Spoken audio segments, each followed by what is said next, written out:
And we're live. Yeah,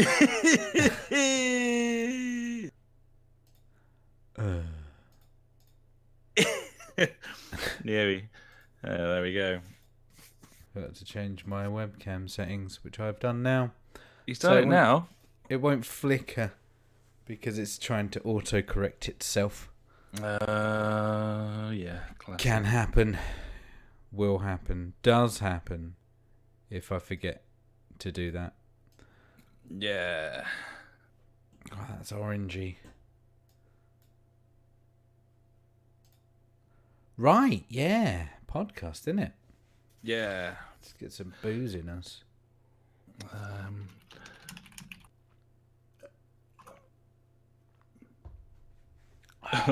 Search games for gold. It brings up games with gold. I love that. Nice. What is the old... What are they getting? Well, I know PS4's getting Bioshock and Sims 4. That's kind of cool. Yeah, man. I'll play through Bioshock again. I'll play Sims 4. And Firewall 0 Hour as well. So. Oh, really? Yeah. Just need to get that fucking silly little like dildo gun now, and then you're. Might just. What if I just get like one of the kids' swords and just sellotape it to it? Same thing. Yeah. Yeah, I'd say so. I reckon so. Xbox is Isle of Man TT, which I definitely play. Call of Cthulhu, the newish one. Fable Heroes, which is a 360 like Clash of Clans ripoff. Yeah. And the original Star Wars Battlefront, which I'm certainly willing to have a little poke at. That's an Xbox original game. Okay, cool. Yeah, give it. Right, let's do the show, shall we? And I'll repeat that information to people who aren't watching the live stream, aka all of them.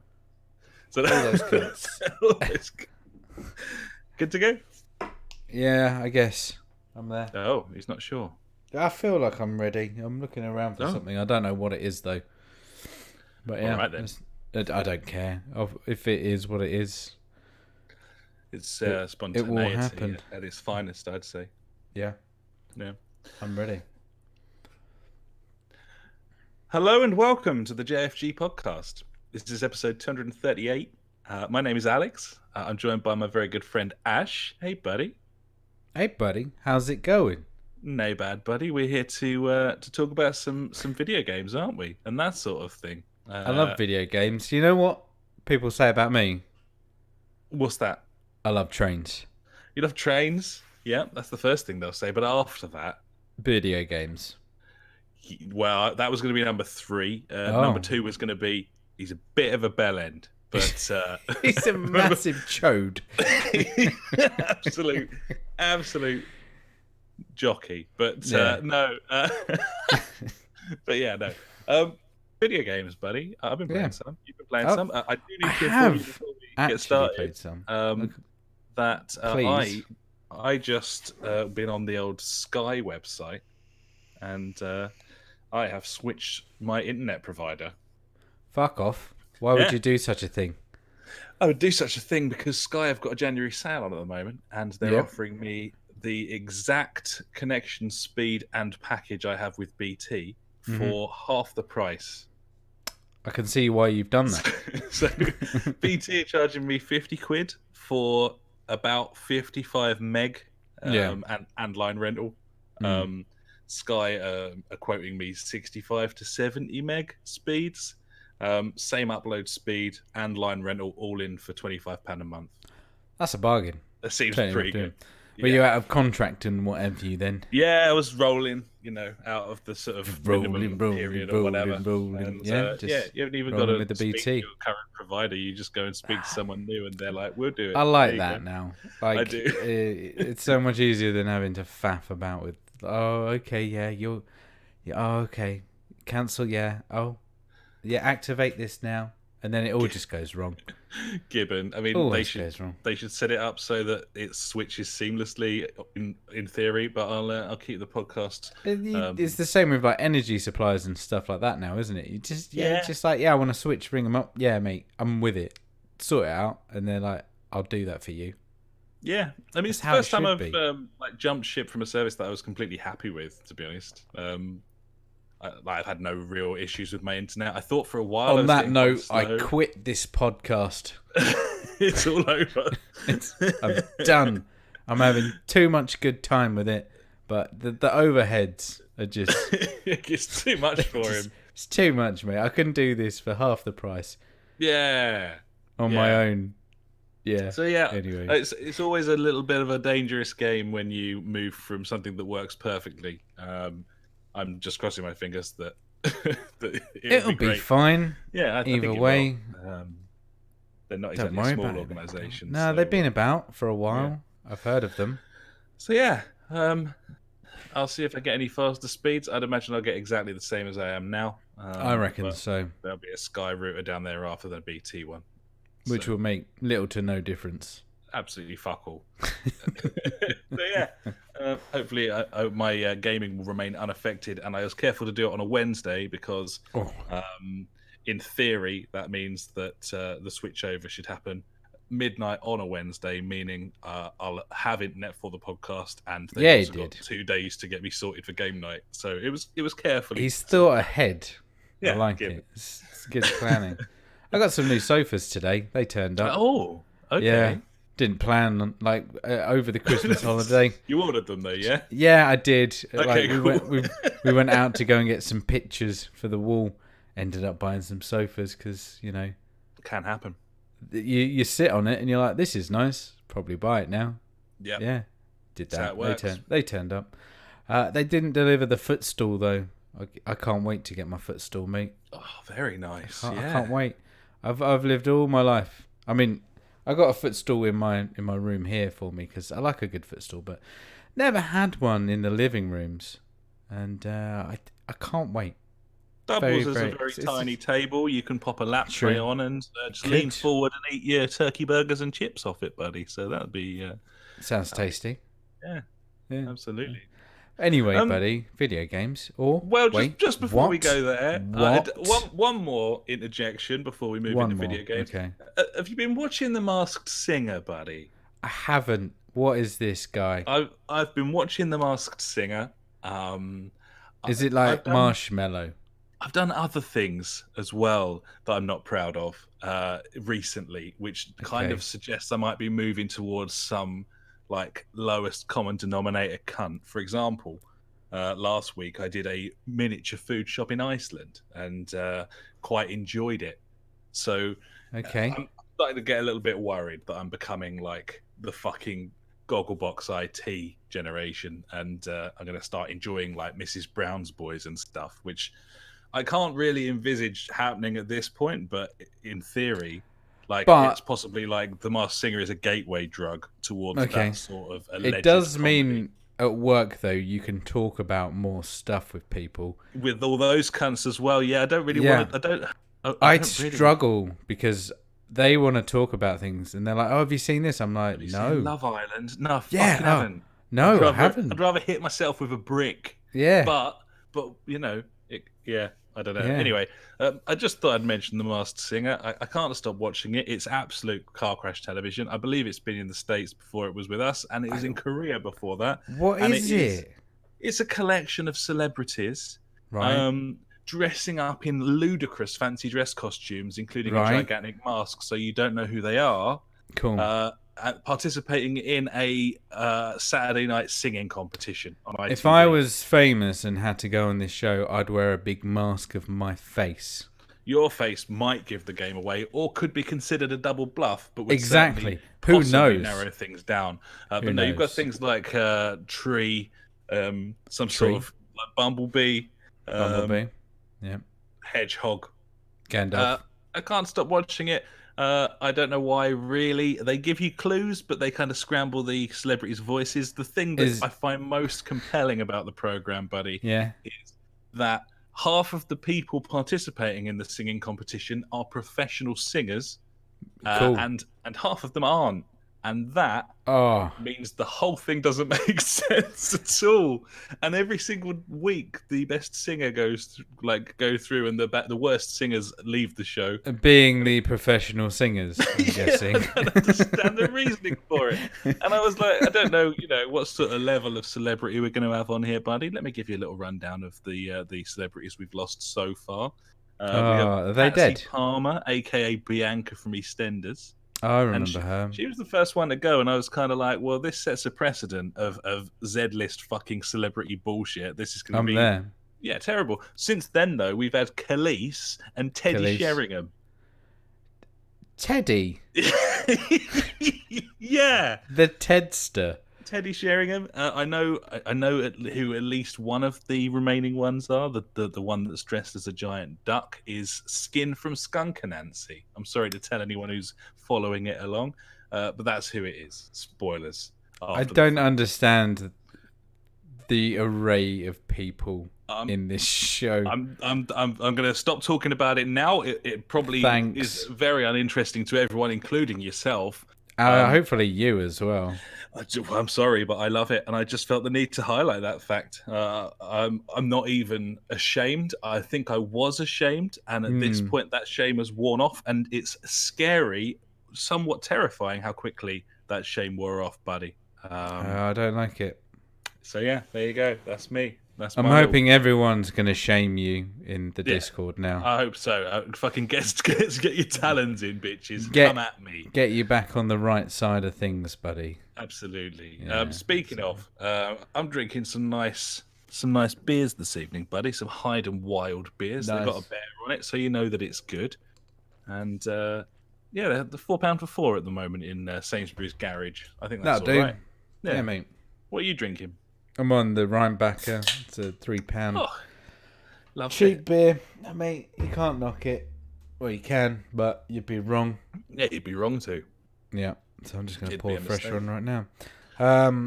Other news, mate. I've got a little cut on my eye. That's really annoying me. Actually on the eye or sort of Yeah, just on the eye. I woke up this morning. Bam, there it was. I was like, wow. That's not what you want. This hurts a lot. I'm sure. It hurts with the eye opened and closed, so there's no, twofer. There's no relief there. The double whammy. Okay, so, I'm struggling. I'm not gonna lie. Oh, I've had a cold as well since Friday. The Triplo, which is fun. Called. Yeah, it's just the double fucking. You know. The double fucking. Some people like it. Some people don't. Not a fan. Reasonable. Yeah. So let's talk about some video games then. Yeah, I've played some. Yeah, and I'd love to hear. Is this your 16th or 17th attempt to get into The Witcher 3, buddy? Where are we now? Where do we stand with it? It's got to be in the late teens by now. But for some reason, is that going? I don't know. It clicked this time. It seems to be working. I can do the combat. I think previously I was pressing X to dodge, but now I press the dodge button. Circle. There you go. That works pretty well. Yep. Keeps you close enough to go back in for a couple of stabs. Yes. I did have to watch a YouTube video because obviously I hadn't played it, and I think I'm like level 6 or 7, so I was way into the game. I saved some devil baby. I don't know. It was a fetus. I did that, and then I've been up a tower and saved some bird. I know that. Actually, I got a fisherman to come with me, and he's also dead now. Nice. That happened. Yeah, I was like, "You go on, mate. You do it. You kiss her. It'll be all right." And they're dead. Fine. Yeah, that can happen. But yeah, so I watched like a combat tips for Witcher 3, and I was like, oh, okay, yeah, I forgot that there's all like abilities and shit you can use. Got to use your hard. Yeah, you got to use your hard. Got to use your axie. And your pushy one and the covery up one, and so I'm going in there. I learned about meditating, which was nice. I was like, oh right, I meditate. Important. Yeah, and one of the helpful hints was get this perk first because it's really good, and that's the whole thing of you eat something, your health regens for the next 20 minutes. I'm like, I want that. That is I want nice. that. So I was like straight on it, got that, downed a bottle of water. I was good for 20 minutes of fighting. You know, happy days. And yeah, it seems to work. It does feel a bit dated, being 4 years old now, or 3.5 years old now, this game. Like, issues with cutscenes and whole whatnots. But obviously the scale of this game is massive, and it goes down that whole route of, you know, when we talk about Bethesda games with their incredible bugs that have, you know, come out of those games. And, you know, you let it off because of the sheer size and whatever of that game. I must say that the storytelling in this game is a lot better than like Skyrim and other games that I've played of that nature. It seems to be grabbing me. Yes, having watched the TV show, that does help a lot as well. Yeah. Because it's good, because like some of the monsters, I'm like, oh, I already kind of know what that is when I come across them, which is cool. And also, you know, it's a bit of the backstory, learning about Ciri and Yennefer and all that not. And yeah, no, I think it's a good time to get into The Witcher, and I know JJ's been doing the same, so I hope he's still going on with that. Yeah, we had a little message from JJ a week or so ago, just saying he's sunk into The Witcher 3, and wow, what a game! And he was saying he was just like he's waiting for Doom at this. So he needed something to get his teeth into, and yeah, it sounds like he's been really enjoying it. And yeah, it's a fabulous game. I think around about now, when not a lot is really coming out, unless you're still playing games from the end of last year, which is possible. Now's a great time to play one of these massive games. Really fucking get stuck into it, and I think I'm going to be... I'm not going to be playing it every day, but a couple of times a week I'll stick a few hours into it and just slowly plod my way through it. I think it's a case of doing one big quest a night, and I'm like, right, I'm happy with that. Put that down, come back next quest next time. Yeah, the decent chunk-sized sort of portions, the different quests in that game, and yeah, I mean, for me, there came a point where I was playing it on and off, where I just could no longer stop playing it, and it became all I played for some time. But that will happen. Yeah, see how you go. That's the beauty of video games, buddy. They have the ability of doing that. Yeah, Gibbons. So yeah, The Witcher 3, getting stuck into it, buddy. I'm loving it. It's good. Very nice too. I'm glad. Obviously, Destiny 2 has been about, but who cares about that? What have you been playing, buddy? I have been playing... what I've been playing most of is a game called Indivisible, which is by Lab Zero Games, and was released sometime last year. And it's on Game Pass, so that's why I'm playing it. But I had forgotten about this game. I played sort of an early proof of concept alpha of this on PlayStation quite some time ago. Now I don't know when it was actually on there, but it was like a pre-alpha demo.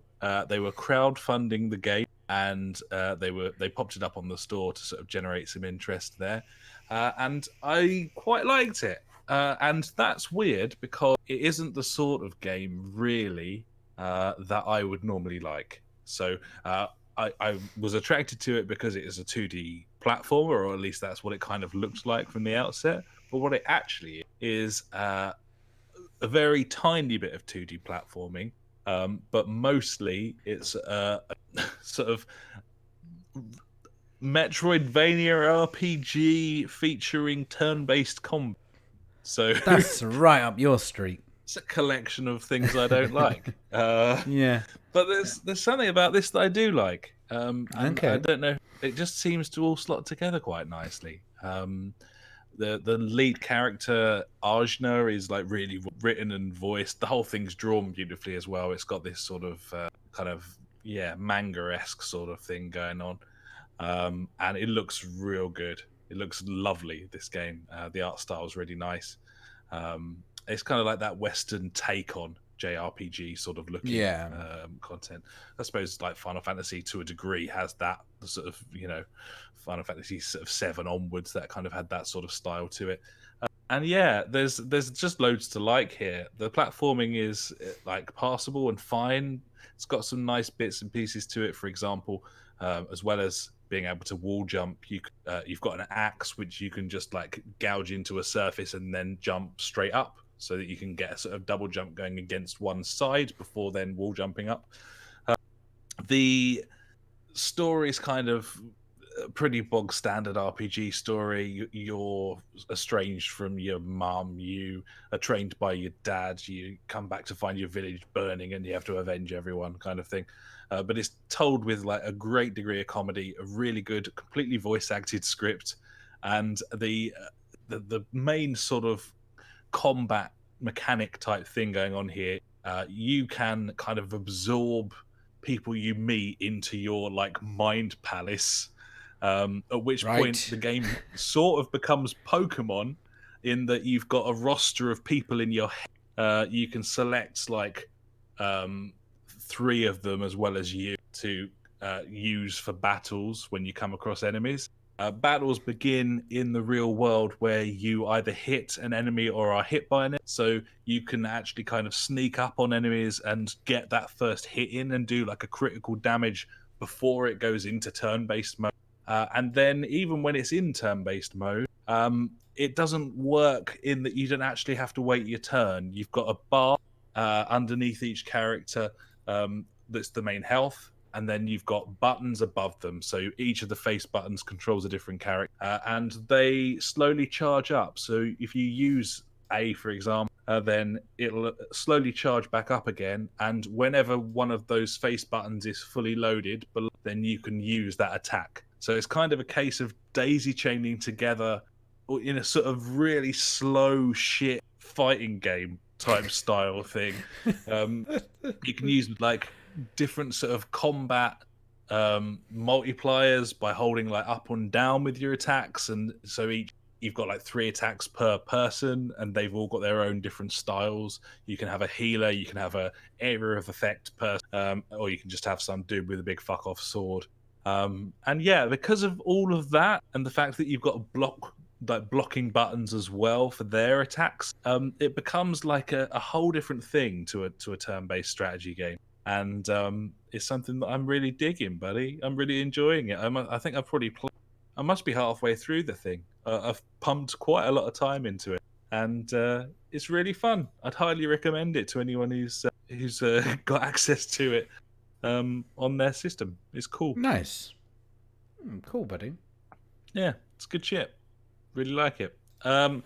Elsewhere, I've been playing Dishonored. I think I mentioned last week that I'd picked. Yep. It's fucking great. So I've been playing lots of that. It's really good. So there's not much that I can say about it other than what I already have. So I won't.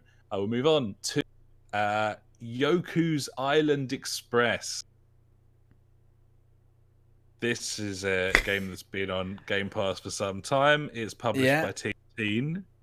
It looks rather nice. It's nice art style, looks lovely. Yeah. I didn't really know what this was going to be. It looked like a sort of like puzzle pinball game. That's exactly what it is, buddy. Right, okay. It's an island adventure game where you play as an ant pushing like a ball, and you're also a postman. And there's a huge map to explore, and all the different portions of the they are a pinball machine, which you can control with the triggers. And yeah, some of them are like multicolored, and that means you can use either trigger to use them.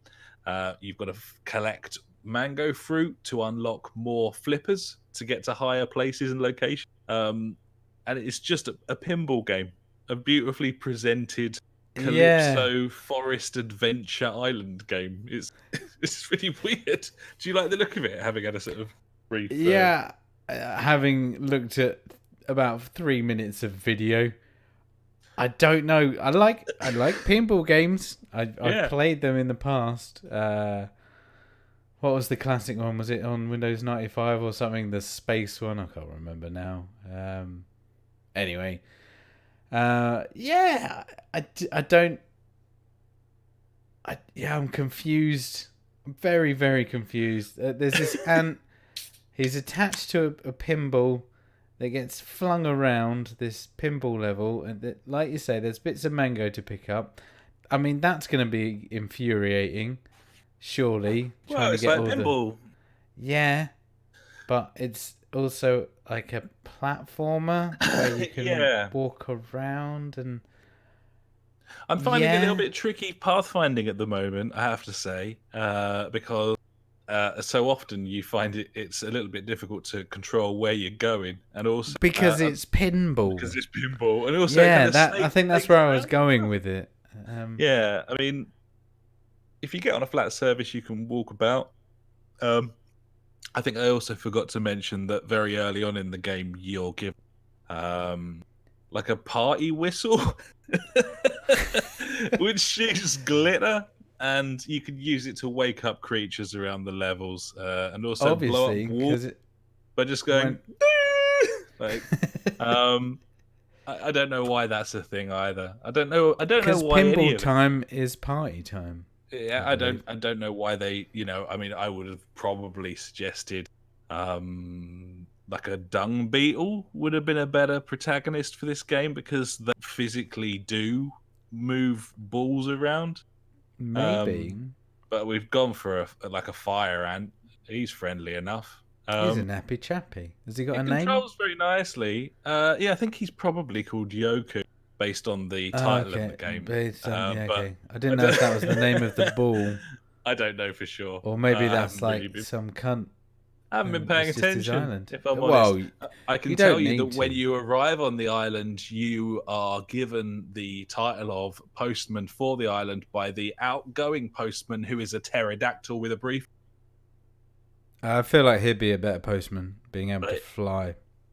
Well, he fucked off early doors, and I spoke to a giant snake that wanted to eat me, and he was like, mushroom. And then I completed several pinball challenges to get different mushrooms, and then I gave him the one that was poisonous. You didn't. But he didn't die. It just said that he went to sleep for a long time. So I think it's a game for children, buddy, but that's never stopped me before. I feel like this is really hard and difficult. I don't think children could handle this. I didn't find it that annoying, if I'm honest. Each area is kind of separated quite nicely, so none of the pinball levels that I've come across so far are too big and unmanageable. And that helps. And also, you kind of, once you get from one area to another, then you're there. There's no danger of falling all the way back to the start. So it's kind of manageable, bite-sized chunks of a pinball machine. It's a very clever game. Whether it's a very good game, I'm not sure yet. It's weird, and I quite interesting. Like it. Yeah, intrigued. Gibbons. Nice. So that's what I've been playing on my own, buddy. The only playing is something that it would appear you've had a little tuck into as well, buddy. I had a little go on it. I'm not gonna lie. So this is A Plague Tale: Innocence, which I had played the demo of. Isn't it Innocence? Months. It is Innocence. If a colon can be innocent, which, jury's out on that one. But A Plague Tale: Innocence. It is a video game. It is a third-person adventure. Set in France in the 1400s or something like that. It's what you would probably describe as a double A game, I suppose. Quadruple half A's. Didn't have the budget, and that shows. It does show. I mean, it looks really nice at times. Sometimes it looks a little bit rough as fuck. The movement's not the best. I'm noticing some really weird graphical stuff, and I don't know how much of that is to do with my. Yeah, it might be the shit heap. Yeah, certainly. It seems to me that the characters you and your brother, it seems like they're rendered at a lower resolution than the world on the Yeah. Xbox, and so are the rats. Like they look fucking 480p, like It's 30, like boxes. yeah, like 20 frames a second shit. Like I Like a can't really shoebox. there's definitely some selective rendering going on Yeah, here, more than likely. which is fine. You know, Yeah. I expect everything to look terrible on the Xbox One. It's what I signed up for when I bought it. So Yeah, you did. anyway, yeah, this is an action adventure horror third person game, mainly utilizing stealth. That's the main sort of thing, because you're a young girl, you're being chased and fought by like soldiers with swords and shit. You're obviously not going to win that battle often, and this game incorporates lots and lots of things that most people, if they heard it's a video game that does this, most people who play games regularly would be like, that doesn't sound good. For example, the entire game seems to be an escort mission, which is Yeah. always a concern. It's Can not a work. good Can show. work. Last of Us, for example. Yeah. This isn't The Last of Us. No, Also, and you're escorting a small child that's retarded. Those of us whose favourite moment in the original Gears of War was the bit where we had to stay in the light to avoid being eaten by the krill, aka no. You'll be pleased to see the exact identical mechanic being used here with rats on the floor that you have to avoid by burning torches and braziers and that sort of thing. What do you think of this? How long have you played it for? What are your about initial an hour, thoughts? I would say. I've stuck about an hour into it, so I've done pretty much the first tutorial mission, gone through there, and then headed out for a tiny bit. Setting off, it got me from the go. The storyline or the characters, they seem pretty decent. I was like, okay, I'm a, I don't know, 13, 14-year-old girl or whatever. Hunting with my dad. I love my dad. Oh, I love my dog as well, which is always nice. Oh, I can fire a slingshot. That's pretty cool. Going through that. Obviously, things kind of take a turn for the worse at the beginning. Immediately, I thought, Last of Us, she's going to die. This wasn't the case. She doesn't die, but someone does. Not... Well, yeah, they die as well, actually, at some point. But it was quite gripping, I must say. It had that kind of gravitas. Let's say, that's not a word I like to use, but it had it. So it was putting on the old heartstrings straight away, and it was freaky deaky enough not to scare the balls off me to start off with, which was nice. Let's put it that way. And then continuing on through that, like I said, I didn't enjoy the movement of the characters. It felt quite janky. The animations weren't nice and smooth. Like, I mean, you think back to original, like, Assassin's Creed. Like, that game's fucking old. But the movement in that game where you could move through crowds and things like that, it was nice, and that's a game that's very old, and even just like the basic animation of moving and jumping and stuff was nice and smooth. So this is a game that came out in 2019, and I know we're saying it's like a double A game, but I feel like character movement, animation stuff really shouldn't be as not poor, but it should be more lifelike in a way. Yeah, I mean, if you want to compare this to a game that was made with a similar sized team and budget, then take a look at Hellblade: Senua's Sacrifice, and tell me which game looks like it's a 2019 game and which one looks like a 2010 game. There's some real graphical issues here. As I said, it does sometimes look really nice. The lighting and stuff, light with the light areas. It could really pop. As you say, like, controls wise, it's not really up to snuff, is it? Yeah, and then, like you said, it seems to prey off a lot of other games in the sense of its gameplay. Really, immediately it's like, oh, get in the thick long grass. I'm like, oh, okay, I've done this before. I get you. Crab about, and then it's a case of, right, wait for the NPCs to say, now it's time to go, and you go. I get it. It's teaching me the mechanics of the game.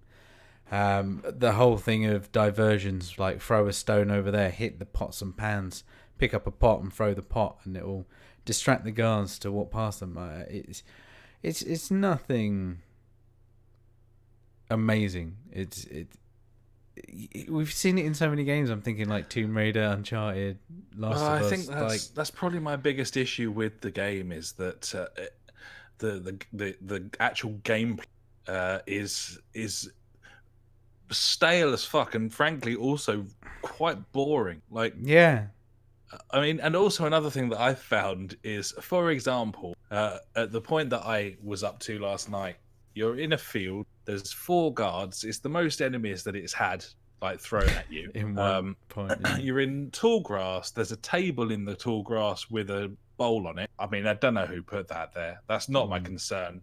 That's not my issue. But I do wonder. You're gonna pick that bowl up, mate. What that's doing there. So I threw the bowl. And I wasn't really paying close enough attention to what I was doing, to the point where I threw it slightly too far. Credit to the game, or not, depending on how you look at it. It highlights who's going to hear it based on where you throw it. Yeah. And I wasn't paying close enough attention and didn't realize that a soldier who was further away and facing a direction that I didn't need to distract. I didn't need to bother him at all. He was going to hear the ball smash. So he did. And he turned around and he stood in a position that stopped me from progressing completely. Yeah. And then they all reset. Go back to their same points. And then I'm in the long grass without a bowl. Yeah. And no way to progress. Yeah. And I had to reload. Well, I tried to run. And another brilliant mechanic that this game has, he says with intense sarcasm, is if a guard gets close enough to you, they will just one-shot kill you instantly, and there's nothing you can do. It just goes into a cutscene, like Hello Neighbor or something like that. Yeah, that's a good analogy. Yeah, there's problems. There's problems here, and the story and the story is quite nice. I like the story. Clearly, the kid is like possessed with an evil. And that's exciting. It's well acted as well, especially for foreign actors, like speaking a non-native language. But it's not enough, is it? Like, gameplay's not good enough, and it doesn't play nicely enough. I think that's where this game got the majority of its accolades and stuff from, was, the storyline, the actors, how it progresses, not for its incredibly unique gameplay. It's not perfect.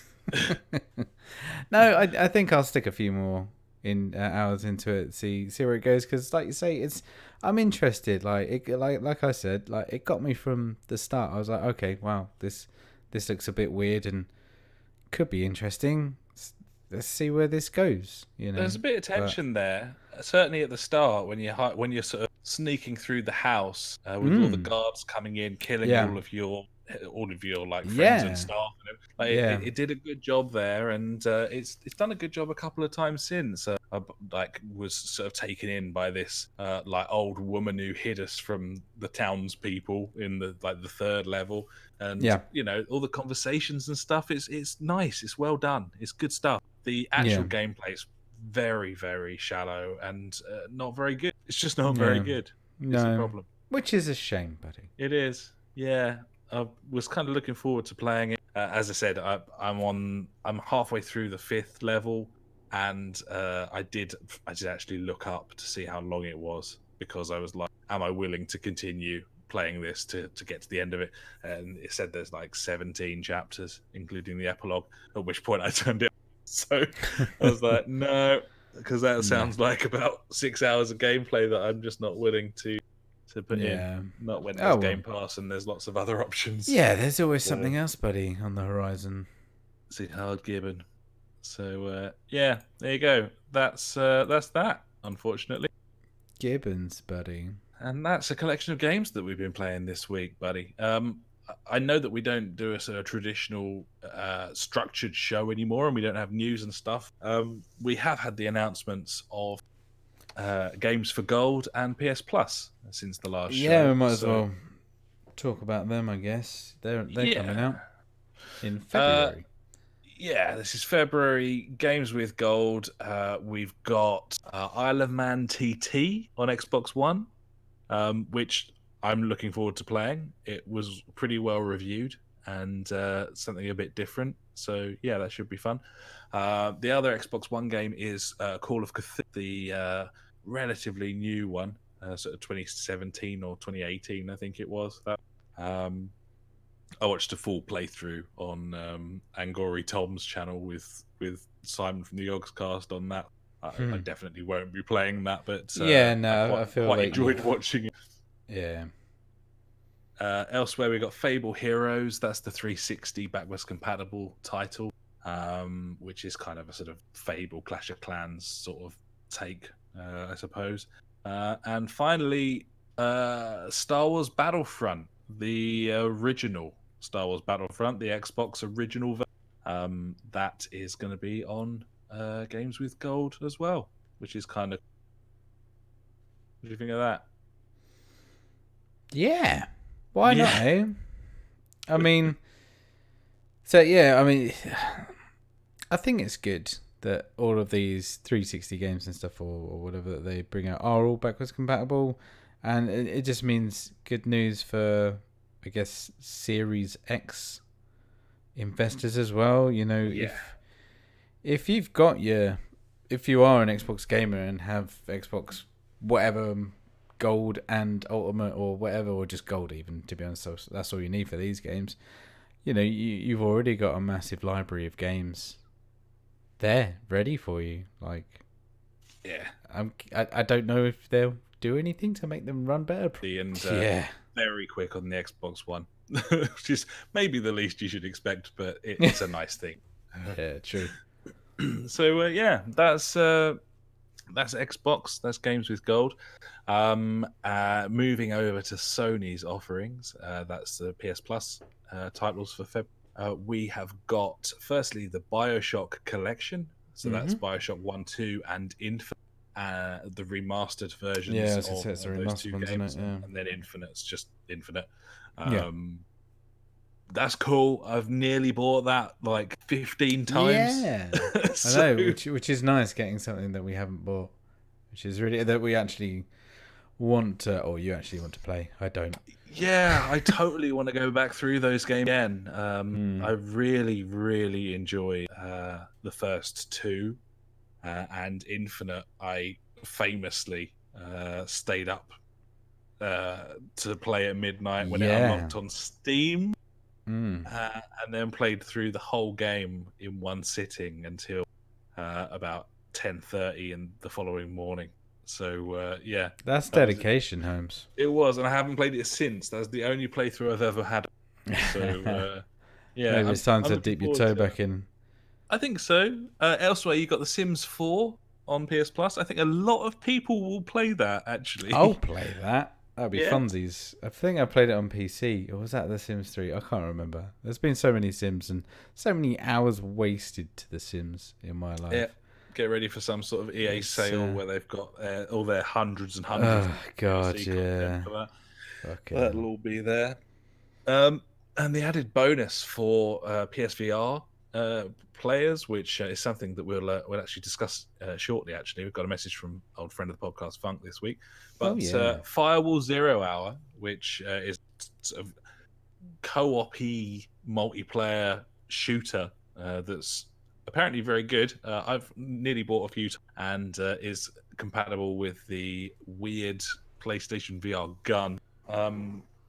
That is also on PS Plus for February. So, if you're a PSVR player, then you get that as well, in addition to BioShock and The Sims. So, there you go. I think that's lovely. Yeah. I don't know if I'll buy the gun. Maybe. I don't know how much it is. Like 30 quid, maybe? No, I think it's more than that. You probably get a then second-hand no. one, but That's I think true. last time I looked, it was 60 quid for the game and the combined. Motherfuckers. Maybe CEX is your friend for that sort of thing. Maybe. A bit cheaper. You'd probably want to get Farpoint if you did have the gun, just because it's the other game designed for the gun. You can pick it up for like £15. So true. But yeah, either way, I think that's a decent offering from both of them, really, from Microsoft and from Sony on this particular February. Although maybe I'm just saying that because I think someone mentioned in our Discord chat a little while ago, like the whole of 2019, everything on those services I seemed to already own. There was just nothing for the whole year. I know. So, it's nice that there's a few games now that are coming out that we haven't got. I think that's because we've stopped buying games, which makes... I think that was the biggest thing of last year, was we didn't just buy every fucking game. Yeah, Gibbons. Which was good and also bad. Good because it was a hell of a lot cheaper year, but bad because we didn't play all the games. Yeah. It's a hard gibbon, buddy. Indeed. Either way, there you go. That's gaming. All the gaming news you're getting. To be honest, there isn't any news anyway. Hey, well, I've got some fucking news for you. This is straight off the press today. I saw this and I was like, this is noteworthy news. Atari. I've seen this. Are making Atari hotels. Apparently they are. So there you go. It's going to be some Atari themed hotels knocking about the place. There's one breaking ground on construction this year in Phoenix, Arizona. I'm very excited. Other Atari hotels are planned at Las Vegas, Denver, Chicago, Austin, Seattle, San Francisco, and San Jose. I believe that's how it's said. It certainly is. Weird. Yeah, it's going to be virtual reality, and I don't know what are they doing. Atari. Yeah. So that's some news for you. Just throwing it out there, just for fun. That is strange. Strange news. That's what I'm here for, buddy. That's what I'm here for. I don't even know. What was the last thing they made? They're making a new console. Yes. Yes, they are. Yes, they are. Yeah. That's going to be good. I don't think it's out yet. I think it got delayed. Oh, is it? Or maybe like the wasn't it called the Atari box? I mean, I feel like you're getting it mixed up with the Mad Box. No, I think it was called my favourite console that hasn't been made yet. Is it the Atari box? I don't know. It could be. I think it was codenamed the Atari box. I think it's due out soon. Yeah, it got delayed like from the back of last year, I believe. Yeah. But don't trust me. I don't know anything. I'm not sure, and I'm not willing to look it up. And also, who cares? I think it was March. I think it's coming out in this thing. I don't know why. I don't know who wants it. I'm going on April. I don't know. Who wants to play Atari games this day and age? I mean, I don't know. People older than us. People older than us, I guess. We're pretty old. We are old. Yeah. So yeah, I don't know. Either way, I wouldn't trust them to run a hotel or release a video. I saw a fucking which I loved from Konami. I must find it. I must find it immediately. It was referring to the fact that they're bringing out there's a couple of Silent Hill games in development. It was the most fucking Konami ass. It was just not slogan. Yeah, just phrasing. Oh, let me find it. They Konami'd it. Nice. I like it. Talking about Konami, PES 2020. I'm going to say the worst ever online experience I've ever had. It is bad online. No, it's the worst online experience I've ever had, I think. And that's going up against Battlefield 1943 when it didn't even work for a week. At least I couldn't play that. That's a fair point. Konami, here we go. Yes, I've got it. Konami has 2 new Silent Hill games in. This is a direct quote from Konami. This is their press release. We are considering ways to provide the next title. We are considering ways to provide the next title. What does that mean? What are these ways?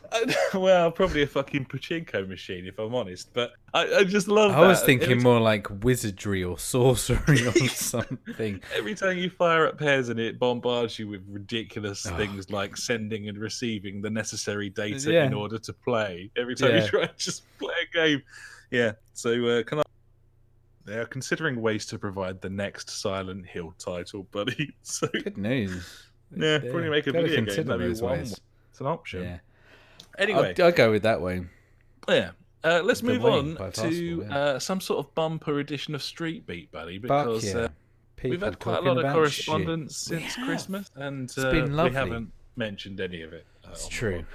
Because, we just don't care. But we actually do. We just totally forgot because we're like secretly, that. We're the leather jacket wearing motherfucker in the high school film who pretend, buddy, but deep down we got a heart of gold. And and here we are now. So firstly, let's kick things off with something from our cheeky, friendly neighbourhood, Grandma Funk, who said the following, having been playing a bit of old Hunter Call of the Wild this week. Very jealous. I rather enjoyed last week. Funk says, I've delved a bit deeper into that hunting game, and it's excellent. You can save up points and build little hides and raised platforms. Use lures to call in certain animals and shit. You find resting zones and feeding and watering zones where certain animals go within a few hours window each. It's even got a little campaign mode built in where the dude rings you and asks you to do shit for him, like take a picture of a bear family or check on someone's homestead. he's balls deep in fucking Hunter Call of the Wild, buddy. This guy loves it. I feel partly responsible. It's no, it's cool, man. It's really what this game is trying to do is awesome, and I think a lot of people will dismiss it because hunting games. I think we said last week, hunting games traditionally have been shit, but this is not shit. This is a good game with some bugs. Obviously, but a good game nevertheless. So Funk moves on. He says this: I'm dying to have a Star Trek VR 3-way. Feels like we have a potentially hilarious and brilliant game just sitting there waiting. How many of the other pod listeners actually have VR? So yeah, Funk wants to play Bridge Crew, buddy. I want to play Bridge Crew. I've got it installed. I'm ready to go. We need to make ourselves available. Next Monday, I'm there. I'm down with that. There we go. Pencil it in. Where's my secretary? Get on it. Penciling it in. Penciled. Bridge Crew. That's going to be fun. In answer to his question, how many of the listeners actually have VR? I don't know that any do. Yeah, Mel has. Mel had it. I think he sold it, didn't he? Oh, did he sell it? I don't know. Can't remember now. Maybe he doesn't use it. He knows. I don't think anyone's going to be investing in PSVR so close to the next gen because they're not quite sure in terms of compatibility. But I do wonder, obviously we've got quite a few PC gamer listeners who will no doubt have seen stuff like the Half-Life Alyx announcements and perhaps maybe considering shelling out on a rig or at least taking some steps towards a new card, perhaps getting a Vive, that sort of thing. It'd be nice to, especially with all the wireless stuff coming out now with them, which that looks more appealing than. I think I would prefer wireless to like super res. Yeah, I would agree, especially with that was the big problem. What's the other one? Like the room tracing as well. Yeah, That I think that they are like the next things that really need to happen in VR, wireless and room tracing or whatever it's called. So you haven't got to have sensors up. You can see if there's a fucking table or anything in front of you and everything. It's well, I mean, you're so much best better. placed. You're probably better placed than most in terms of what that's going to look like with the experience you had with your work lot. Yeah, that was good. Which sounds like it was pretty amazing and basically fucking where we awesome. need to get to at this point. That was so good. Yeah, I'd be interested to hear what people think. Obviously, you can get in touch on our Discord channel, buddies. If you head to the JfGpodcast.co.uk, then you can find a link to it.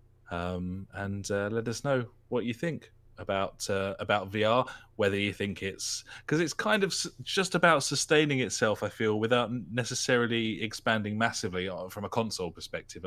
I suppose that's natural with the generation change on its way this year, but I saw that Valve's stock prices like rose massively, and I think I've read somewhere that like Vive pre-orders doubled in the month of January after that announcement as well. Yeah.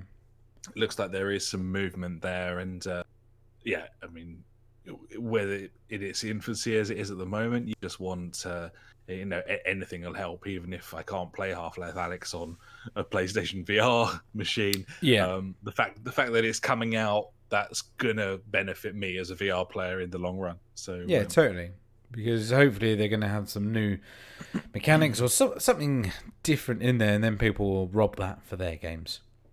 Absolutely right. Thanks very much for that, Funk. Thanks for getting in touch. And we will move on to a message from Cosmic Dad, who got in touch after I asked, sort of after the dust has settled on 2019.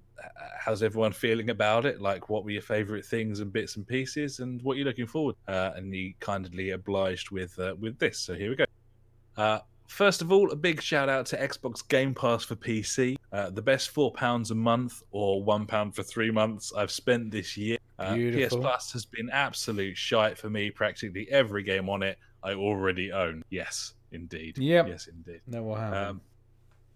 So Cosmic Dad's top games of 2019: Fire Emblem, Three Houses. That's this is number one here. I don't know if these are actually in order of preference, but Fire Emblem Three Houses, he says, it's fantastic. 50 hours to play through, and when I finished, I was already thinking I should play through again. His second choice, Resident Evil 2, the remake, utterly superb remake. I'm on my B playthrough with Claire and loving it. Number 3, Slay the Spire. My just a quick run indulgence, so simple and so much depth.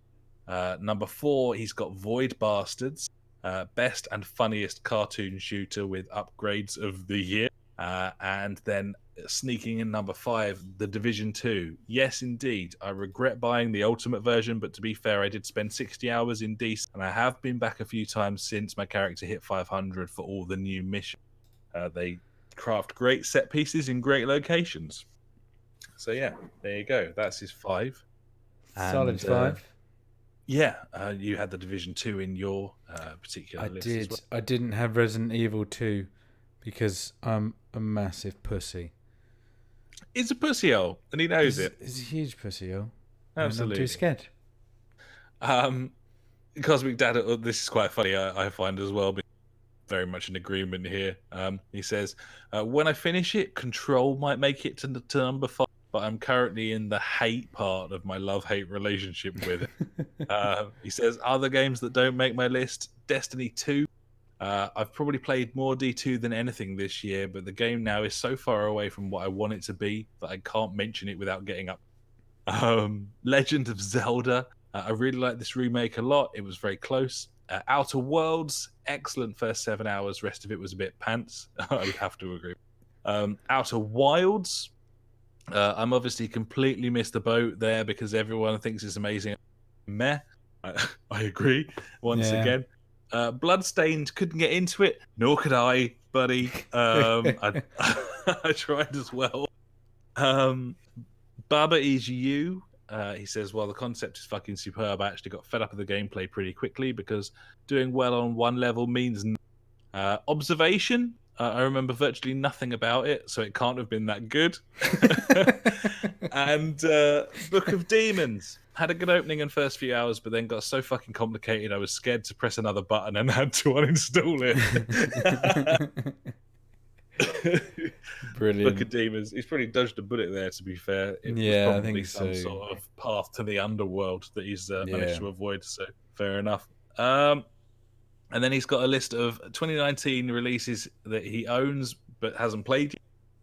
Borderlands 3, Man of a Medan, Untitled Goose Game, Telling Lies, Heaven's Fault, Ring Fit Adventure, Shenmue 3, ha ha ha, he says, Phoenix Point, Rage 2, Ape Out, Gears 5, Darksiders, stuff that he doesn't own but will probably play at some point. Disco Elysium, yes, me too. Death Stranding, yes, me too. Star Wars Jedi Fallen Order, yes, me too. Luigi's Mansion 3, obviously you know about that one. It's all right. And Concrete Genie is it's a very good game. Yeah. No, solid. It looks like you found the fun this year in the same way that we did. Everyone's sort of top fives, top tens, I feel, are kind of unconventional this year because there were sort of standout critical acclaim video games most years, I think it was a weak year, 2019. You had to kind of maybe move out your comfort zone a little bit to find the stuff that you properly connected with. And that's how we. I had both a felt, racing game in my top 5. Yeah, you did. That's weird. It's a little bit. Luckily, after that, it was just all shooters. So that's true. Things have changed so massively for me. I've only got one for like actual shooter. I've just got Call of Duty Modern Warfare Remastered on my PlayStation and nothing else. That's all you need, mate. Yeah. So there you go. Thanks so much. It was really interesting to read through and see what you thought. It's always good fun. Yeah. Cheers for that, buddy. Elsewhere, we had a little bit of a reply from old JJ as well. As I said already, he's sunk plenty of time into The Witcher 3 and is really enjoying it. He's waiting for Doom. I've seen quite a bit about Doom Eternal this week, and it's looking very interesting indeed. I kind of forgot how brilliant the original one was. It's a very good game. It's a very, very good game. So yeah. But yeah, JJ was saying about The Witcher. The show got me to give it a try when it went on sale. I don't usually get into these games because of the time sink, but it's so well done. I just keep saying, well, I'll finish this quest. He says his son's playing too, and it's amazing that they have different stories, which is really cool. There's so much choice, and you can literally, I mean, within respective like what level you are, you can pretty much go and do whatever quest you want, or you can just go and fuck off to another town, do anything. It's the beauty of these games. But like he says, the time sink, it's like, I say, I haven't got enough time. I mean, I've played like 300 hours of fucking Destiny 2 probably in the past like 2 weeks or something. So obviously I have got the time. But there's something daunting about like a game that's like 80 plus hours or whatever, how much you want to put into it. And it's constantly new material all the way through it. And I don't know, it's a different feeling of just like playing the same thing over and over again, which sounds really boring, which it can be. I don't know. I feel life now compared to where it was, like say 10 years ago or whatever, when I didn't have kids, when I didn't have to do anything, I didn't really have a job, and I played God knows how many hours of Oblivion and stuff like that, and it was just a case of, oh sweet, I can just ignore my life completely and just sink into these games. Whereas now it's like I don't really use games as in the same way. I don't use it. I still use them as like escapism or whatever, but not like to pull me away from doing stuff that I know I should be doing. Now it's just oh, fucking sweet, I've got some time to do something I want to do. Absolutely. And, you know, sometimes with these games, it can take time just to do one simple quest. And then if you fail that quest, then you don't know when, oh shit, did I save it before I came in? Like, luckily I found with The Witcher, it's not that bad with like auto-saving, checkpoints and stuff like that. It's pretty decent. It's good, yeah. Yeah. For a game of this scale and magnitude, it absolutely is. Totally. Whereas like with Skyrim things, I've lost hours of gameplay through it crashing or whatever, and when a game does that to me, I'm on the brink of going like, well, fuck you. I played Gun, if you ever remember that, on the 360. Yes, I do remember that. It's a very, very good Western game. And I was going for like the 100% like achievements on it, because at that point, like I said, I didn't do anything with my life. So I would play games like Gun and try and get all the achievements. And I can't remember. It was very late game anyway, and I had to do so many collectibles or some bollocks like that. And I think I spent about 2.5 hours collecting all these different things from across the map, and it just crashed. And I loaded it up, and it was all gone, and I was like, nope. That's the end of that. Fuck you. Yeah. Yeah. And that is a worry with these big games, when you do lose certain things like that. Definitely fucking worth playing, I think, though, this game. Absolutely. So many people say it's good. It's got to be good, no? Oh, yeah, I mean, it's absolutely monumentally brilliant. I mean, can you think of, like, many other games that have got, you know, this amount of praise from all over the place? It's not just, like, mainstream, like, media. It's from every fucking one, pretty much. Not really. I mean, I'd say that The Witcher is it's up for being more of a Marmite game than, say, a linear story can be. For example, I've never seen a bad review of The Last of Us, for example. True. But you could bounce off of a fantasy open world RPG. So for it to have the praise that it does when it's such an open-ended game and therefore so open to criticism for people really aren't going to enjoy that sort of thing. It's a wonderful, wonderful game, and I think part of its brilliance is how impenetrable it is when you first start playing it. I bounced off it completely twice before I finally got into it. I certainly found the combat fucking incredibly annoying. Yeah. And whenever I had a week-long break from it and then went back to it, I felt like I was starting from scratch, like I'd forgotten everything again. So there's something weird going on there with the design. It's not like other games. And that's, I suppose, a blessing and a curse to a degree. Yeah. But yeah, it's pretty fantastic. And it does something that these giant games can do, you know? I just remembered something. Obviously playing The Witcher 3. It's fucking annoying having to come off the right thumbstick a lot. I know you can like lock on to enemies, which I've figured out now, which is good. Because so then when you dodge, the camera pans round with you. But when you've got like 3-4 enemies coming at you, you're like, oh fuck, this is a bit annoying. You're having to like move the thumbstick and then press the dodge and then move the camera back around again. I just remembered I have pre-ordered the PlayStation 4 DualShock 4 back button attachment. Oh, I've heard about this. How exciting. Buddy. I know, which means I could technically assign that to dodge and still have my finger on the trigger. Well, not on the trigger, on the thumbstick to pan round, which I'm very excited about. Make a big difference, isn't it? Yeah, I think so. Obviously, like every game will have its different uses, I think. So, for instance, that one, and that would work in most of like third-person games. I'd say like Bloodborne and shit like that. Probably Division as well. That'd be quite nice. But then on like first-person shooters, like I can have jump and slide or reload or whatever down there. I'm just intrigued. You know, I've mentioned a few times recently about getting like a pro controller or whatever. Yeah, giving you a bit of customization. Yeah, and you know, I came to the conclusion, oh, what's the point? I've got 2 brand new controllers. I don't need to buy a new one. But yeah, this thing's coming out. It's like 25 quid. I'll give it a burn. It looks pretty solid. I've seen some reviews of it. Everyone's like, yeah, it fits really nice. It works. Does the job. I'm like, cool. I'll give it a burn. So it doesn't come out till obviously Valentine's Day. Of course. Which is a gift from me to me. Yeah.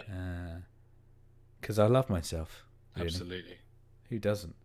It's going to be nice to be one of the first podcasts to be able to properly review that from someone who's got it, buddy. That's exciting. Yeah, obviously I'll let you guys know how it is or if it's worth anything or not. I'm hoping it is. It's going to be a bit weird though, I think, training my brain. I'm guessing it'll be... You just get used to it, don't you? Yeah, I mean, if you can switch between different types of controllers, then that's true. You'll be able to work this out. It'd be fine. Yeah, Gibbons. And could extend your Witcher 3 enjoyment somewhat, buddy. Worth mentioning, by the way, we had another message from Cosmic Dad this week when he was saying that he took the plunge on Dragon Age Inquisition and has sunk about 80 hours into it so far for the tune of £3.99. So there you go. Pretty great. That's a good return on your pound. That's another game on the long list of games that I've almost bought about 15, nearly bought 20 that. times. So because you're like, it's like £3. Like, well, let's buy it. It's like, no, we don't need that. It's a big game. We don't need big games. You know, we've got all these other games. It's pretty mad. He basically said that it's great, and he has no idea how they messed up Mass Effect Andromeda. They can do this. With fair point. I think it's. They did it though. They fucking did it. The fatigue of the pressure of Electronic Arts. Yeah, EA. The answer to that particular squeezing question. the teat too hard. I think Gibbons. It happens to the best of them. There we go. So yeah. There we are. I just wanted to finish with a big shout out to Giga Rat, because he is a community member on the Discord, and he's always sniffing out free video games, especially on PC. And I like them he's free always games. Keeping the community up to date on those free games, whether it be the Steam or the Epic Game Store or whatever it is. So yeah, thanks so much, buddy. Your diligent work does not go unnoticed, and we just wanted you to... Thanks so much. Gibbons. I guess, yeah, also, like, just a big thank you for everyone that listens to the show. Even if you don't get involved, thanks for listening. Yeah. If you do get involved, you're better than those other people. So... Yep. There's a hierarchy. Yeah, thank you. You're at the top of it. Yeah. And then, obviously, if you've donated money, you're just the best person in the world ever. Yeah. Better than all the rest. Better than anyone. And so on. Talking about donations, buddy, it's that time of year again. Oh, yeah, hosting change. Yeah, well, no, we're sticking with it this year. It's the first time it's the first time in 5 or 6 years that I'm not... That's fair. I think not that's moving right. about. Yeah, the people we're with, they've come back to me with like it's some fucking negotiation. They've come back. No, they sent me a quote through for my bill, more like it was like 30 quid. I was like, you know what, that sounds good. So good. I think we've already got the money covered from previous donations. So once again, thank you everyone who's donated for keeping this going for another year. So yeah, but if you want to chuck us a quid or two, you know, feel free. Shit's on the website. Yeah, details on jfgpodcast.co.uk. And as I said earlier, come join the Discord. It's a new dawn. It's a new day. It's new for us. Gibbons. We're feeling good. Yeah. I'm just good. Come and get involved. Apart from my eye, that hurts a lot. Yeah. I suppose we'll fuck off then, shall we? What should we do now? I don't know. I kind of want to just spoon this eye out and throw it in the bin, but that's probably going to hurt more, I reckon. I mean, I'll stick on the Discord if that is going to happen, because that's something I'm going to want to see. Yeah, I mean, I could live stream it if you want. That's probably best. Yeah. Mm. Well, anyway, we're going to fuck off. Thanks so much, buddies. Thanks for listening. And see you again next week. We'll be back. We love a bit of it. I fucking and we'll love be it. talking video games. We'll be having a little drink and discussing anything you've got to say over the coming days. So, cheers again, buddies. I've been Alex. He's been Ash. Goodbye. Farewell.